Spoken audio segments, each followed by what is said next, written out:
ማለዳ የመጣ ስታነቃኝ። እንደምን አደራችሁ ክቡራትና ክቡራን የምፅዓቱ አዋጅ ነጋሪ አገልግሎት አድማጮቻችን፣ ሰላም ለእናንተ ይሁን። የማለዳ ቁርሳችንን አሁን ጀምረናል። አዘጋጅ እና አቅራቢ ፓስተር አለማየሁ ነሞ። መልካም ጊዜ ሆነላችሁ። ከሕይወት ምንጭ ውሃ ስታረካኝ። ሰላም ጤና ይስጥልን። እንደምን አደራችሁ። ይህ በምፅዓቱ አዋጅ ነጋሪ አገልግሎት እየተዘጋጀ የሚቀርብ የማለዳ ቁርስ ፕሮግራም ነው። በዛሬው ወደ ማለዳ ቁርስ ከማለፋችን በፊት እግዚአብሔር አምላካችን ስለሰጠን ስለዚች ድንቅ እና ብሩህ ማለዳ አብረን እናመስግንና ወደ ዛሬው ማለዳ ቁርስ እናልፋለን። የዘላለም አምላክ እግዚአብሔር ሆይ በጌታ በኢየሱስ ክርስቶስ ስም ስለዚህ ማለዳ ስለ ምሕረትህና ስለ ቸርነትህ ስለ በጎነትህና ስለ መልካምነት ሁሉ ክብር ምስጋና ከዘላለም እስከ ዘላለም ለታላቁ ስምህ ይሁን። አንተ ታላቅ ኃያል ብርቱ አምላክ ነህ። ተባረክ። ሁሉ ለስምህ ክብር እንሰጣለን። ጸጋህና ምሕረት ቸርነትህ ስለበዛልን በክርስቶስ ኢየሱስ ስም እንባርካለን። በነገር ሁሉ እንድትረዳን እንድትደግፈን አቅም ጉልበት እንድትሆነን የክፉን ጉልበት ደግሞ በክርስቶስ ኢየሱስ ስም ትሰብርልን ዘንድ እንጠይቃለን። ሁሉም በእጅ አሳልፈህ ሰጠን። ቃልህን ባርክልን። በኢየሱስ ክርስቶስ ጌታና ጻድቅ ስም አሜን። እንግዲህ እየተመለከትን ያለነው የአንደኛ ጴጥሮስ መልእክት ምዕራፍ 1 ነው። በዚህ ምዕራፍ 1 ላይ በትናንትናው ዕለት ቁጥር 14 ነው እየተመለከትነውና እንደማይታዘዙ ልጆች ባለማወቃችሁ አስቀድሞ የኖራችሁበትን ምኞት አትከተሉ ይላል። እንግዲህ አስቀድመን የኖርንበት ምኞት የዓለም ምኞት ነው፣ ዓለማዊነት ነው፣ ዓለማዊ ሕይወት ነበረን። የዲያብሎስ ልጆች ነበርን። ኤፌሶን ላይ እንደሚል የቁጣ ልጆች ነበረን። ነገር ግን እግዚአብሔር በልጁ በኢየሱስ ክርስቶስ በኩል ከዛ ጨለማ አውጥቶ ልጆቹ አረገን።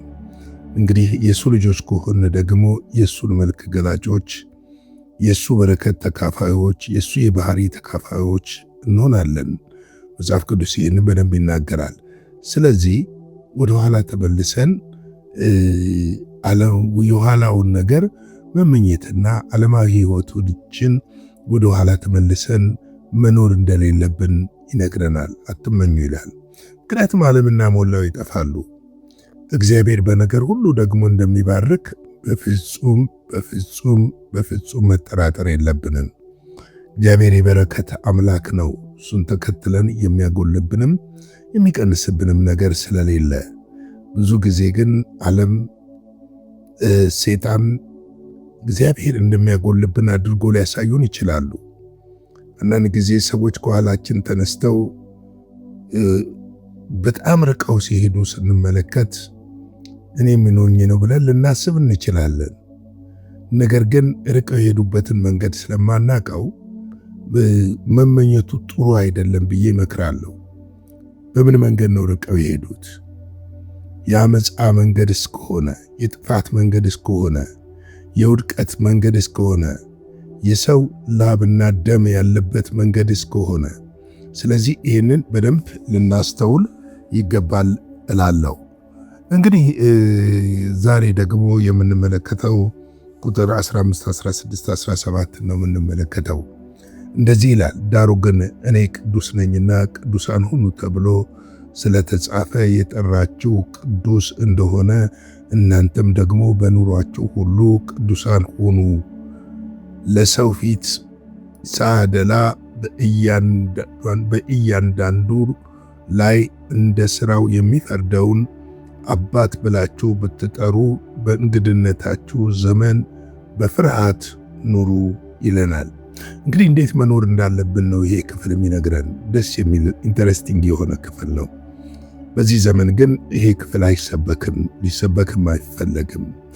ምክንያቱም ጸድቀናል፣ አልቋል፣ ተጠናቋል፣ እንደፈለግን መሆን እንችላለን የሚሉ የስህተት አስተምህሮቶች፣ አጋንንታዊ ትምህርቶች ወደ ቤተ ክርስቲያን ዘልቀው ስለገቡና ያንን የጽድቅና የቅድስና ምሳሌ የሆነውን ክርስቶስን ሕይወት እንዳንገልጥ የሚከለክለው የሰይጣን አስተምሮቶች ሾልከው ስለገቡ ብዙ ሰዎች በዛ አስተምሮት ተጠምደው ከዚህ ሕይወት ተለይተው እንዳሉ ይታወቃል። ስለዚህ እንደዚህ አይነት ትምህርቶች በዚህ ዘመን የጠራችሁ ቅዱስ እንደሆነ እናንተም ደግሞ በኑሯችሁ ሁሉ ቅዱሳን ሁኑ ተብሎ ሲሰበክ መስማት በጣም ብዙ ሰው ከዚህ የራቀ እንደሆነ አስባለሁ። ጥቂቶች ሊኖሩ ይችላሉ። ነገር ግን አንዳንድ ጊዜ ሰው የሚሰበክለትን የሚመርጥ ይመስለኛል። ምክንያቱም ድሮ እግዚአብሔር የተናገረውን ነው አገልጋይ ይዞ ወደ መድረክ የሚወጣው። እግዚአብሔር የተናገረውን ነገር ይናገራል። እግዚአብሔር ያለውን ያስተምራል። እግዚአብሔር ያለውን ይሰብካል። አሁን ግን ህዝቡ ምን ይፈልጋል ተብሎ ይሰበካል። ምንድነው ሚሻው ተብሎ ይሰበካል። እንዴት እንስበከው የሚለው ነገር ይሰበካል። ስለዚህ አንዳንድ ጊዜ ቁስል ማከክ ስራ የሚሰሩ ሰባኪዎች እንዳሉ ደግሞ መረሳት የለበትም። ስለዚህ አንድ ነገር እንወቅ። እግዚአብሔር ምንድነው ስንል ቅዱስ ነው። እግዚአብሔር ቅዱስ ከሆነ ልጆቹ ምንድነው መሆን ያለባቸው? ቅዱስ ነው መሆን ያለባቸው።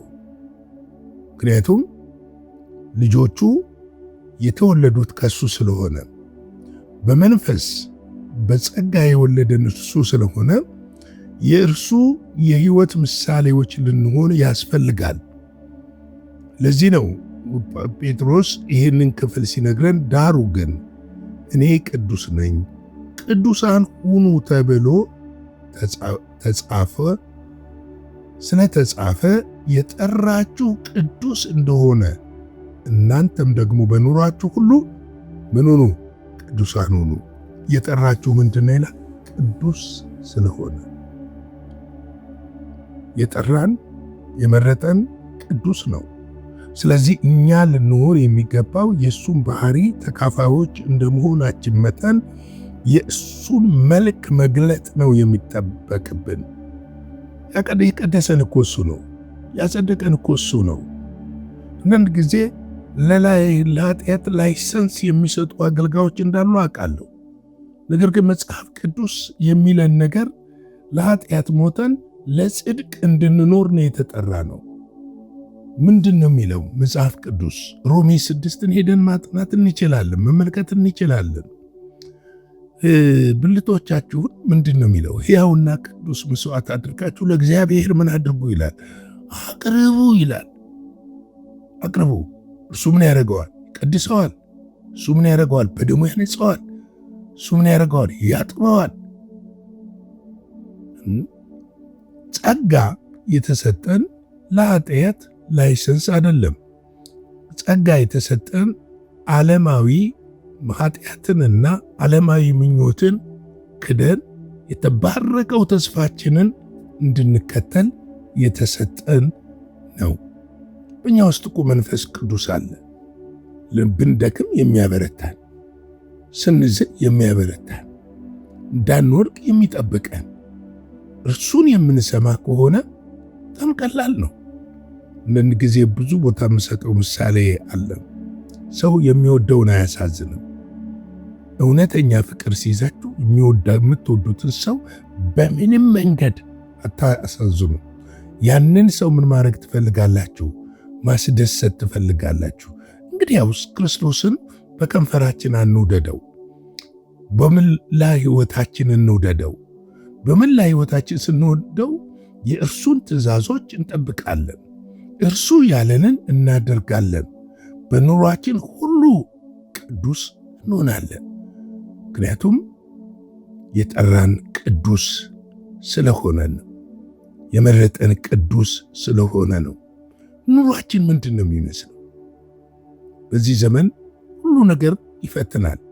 በእርግጥ ያለነው የመጨረሻው ዘመን ላይ ስለሆን ፈተናው እየበረታ እንደሚመጣ አውቃለሁ። ዓለም የራሷን የምታከብርበትና የምታደንቅበት የምትሸልምበት ዘመን ላይ ነን ያለነው። ሰዎች እርስ በራሳቸው ለእግዚአብሔር እንኳን የሚገባውን ክብርና ምስጋና አምልኮ ሲሰጣጡ የምናይበት ዘመን ላይ ነን ያለነው። በጣም ክፉ ዘመን ላይ ነን ያለነው። ነገሮች ሁሉ እየፈጠኑ ያሉበት ላይ ነው ያለነው። አንዳንድ ጊዜ ፈጣን ባቡሩ እየፈጠነ እንደሆነ እንድናውቅ ያስፈልጋል። ነገር ግን በዚህ ውስጥ ምንድነው ማድረግ ያለብን? እንደው ወደ ሁለተኛው ሐሳቤ ከመሄዴ በፊት አንድ ሁለት ነገር ልናገር። አንደኛው ከእግዚአብሔር ቃል ጋር መጣበቅ ነው። ከእግዚአብሔር ቃል ጋር ስንጣበቅ ከእግዚአብሔር ጋር እንጣበቃለን። መጣበቅ ነው። ሁለተኛው መጸለይ አለብን። መጸለይ፣ ጸሎታችን፣ ጉልበታችን መንበርከክ አለብን።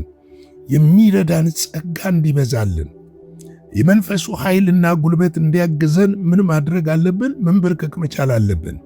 በእግዚአብሔር ፊት መንበርከክ ውጤት አለው። እግዚአብሔርን ጸጋና ኃይል ይዞ ይመጣልና ነው።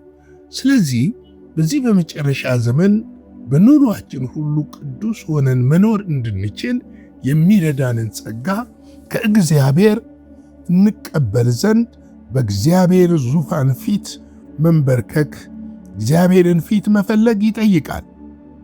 ስለዚህ ይህንን ልናስተውል ይገባል ልል እፈልጋለሁ። ቁጥር 17 ላይ ለሰው ፊት ሳያደላ በእያንዳንዱ ላይ እንደ ሥራው የሚፈርደውን አባት ብላችሁ ብትጠሩ በእንግድነታችሁ ዘመን በፍርሃት ኑሩ ይላል። የምድር ኑሮ የእንግድነት ዘመን ነው። አብርሃምም በድንኳን 100 ዓመት እንደኖረ ይናገራል። ያዕቆብም ዕድሜም ጥቂት እንደ እንፋሎት ሆነችብኝ ብሎ ሲናገር ሰምተነዋል። ሌሎችም አባቶቻችን የእንግድነት ዘመናቸውን እግዚአብሔርን አስከብረውና ለእግዚአብሔር ራሳቸውን ሰጥተው እንዳለፉ መጽሐፍ ቅዱስ ዕብራውያን ምዕራፍ 11 ስናጠና በግልጽ ይነግረናል። ስለዚህ እንዴት ነው የእንግድነት ዘመናችንን የምንኖረው? ነገ ድንገት ልንጠራ፣ ድንገት የክርስቶስ ዳግም ምጣት ሊሆን ይችላል። ድንገት አንድ ከእንቅልፋችን የማንነቃባት ሰዓት ልትመጣ ትችላለች። ድንገት ሌሊት ላይ ነጥቀን ልትሆን ትችላለች። እንዴት ነው የምንኖረው? እግዚአብሔር ለሰው ፊት አያደላም። ለእያንዳንዱ ደግሞ እንደ ሥራው ይከፍለዋል። ክፉ ሰርተን ጽድቅን አናጭድም። ስንዴ ዘርቶ ገብስ የሚያጭድ ገበሬ የለም። ገብስ ሰርቶ ባቄላ ወይም በቆሎ አያጭድም። ሰው የዘራውን ያንኑ ደግሞ ያጭዳል። ስለዚህ ለሰው ፊት ሳያደላ የሚፈርድ እግዚአብሔር ከኛ ጋር ከሆነ የእንግድነት ዘመናችንን እንዴት ነው እየኖርን ያለ ነው? ይህንን በደንብ ልናስተውል ይገባል ብዬ እላለሁ። ለዚህ ነው አባት ብላችሁ ብትጠሩ በእንግድነታችሁ ዘመን በምን ኑሩ ይላል? በፍርሃት ኑሩ። ማንም በመፍራት እግዚአብሔርን በመፍራት ለእግዚአብሔር ራሳችንን በመስጠት ለእግዚአብሔር በመገዛት ለእግዚአብሔር በመታዘዝ ለሰው ፊት በማያደላው በእግዚአብሔር ፊት በፍርሃት ልንኖር ያስፈልጋል። በፍርሃት የሚለው ሪስፔክሽን ነው። ፍርሃት ማለት ይህ መንቀጥቀጥ ወይኔ ሊገለኝ ነው ሊጨፈጭፈኝ ነው አይነት አይደለም። ሪስፔክት ማድረግ ለእግዚአብሔርን ቃል በሕይወታችን፣ በልባችን፣ በኑሯችን፣ በቦታችን ስፍራ መስጠት፣ ቦታ መስጠት፣ ቀዳሚ ማድረግ ያንን ነው የሚያመለክተው። ስለዚህ ወገኖቼ ይህንን ካልኩ ይበቃኛል። ላይክ፣ ሼር፣ ሰብስክራይብ እያደረጋችሁ ይህንን አገልግሎት ለብዙዎች እንድታዳርሱ በጌታ ፍቅር ጠይቃችኋለሁ። እነሆ ደግሞ አጭር ጸሎትን ጸልይና የዛሬውን የማለዳ ቁርሳችንን በዚህ ላይ እናበቃለን። እግዚአብሔር አምላካችንና አባታችን ሆይ ስለሰጠን ጊዜ ሁሉ ክብር ምስጋና ለአንተ ይሁን። እነሆ ደግሞ ቃልህን ስለሰጠህን እናመሰግንሃለን። ቃልህ በሕይወታችን ስለሚሠራ እግዚአብሔር ሆይ ስለሚያድን ስለሚፈውስ ክብር ምስጋና ለአንተ ይሁን። ተባረክ። በነገር ሁሉ እናመሰግንሃለን። ጸጋ ምሕረትና ቸርነት ስለበዛልን ክብር እንሰጥሃለን። አባቴ ሆይ እነሆ ደግሞ ይችን ቀን የተባረከች ቀን እንድታደርጋት በነገር ሁሉ እንድትረዳን፣ እንድታግዘን፣ እንድትደገፈን፣ አቅም ጉልበት እንድትሆነን፣ ወገኖቼ እንድትረዳቸው አቅም እንድትሆናቸው፣ ጉልበት እንድትሆናቸው፣ ብርታት እንድትሆናቸው፣ ከክፉ ሁሉ እንድትጠብቃቸው ጠይቃለሁ። ስለ ሁሉ ነገር ተመስገን። በደም ሸፍነን በኢየሱስ ክርስቶስ ጌታና ጻድቅ ስም አሜን።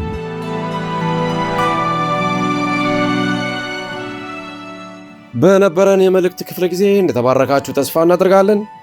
በነገው ማለዳ በሌላ ዝግጅት እንገናኛለን። መልካም ቀን።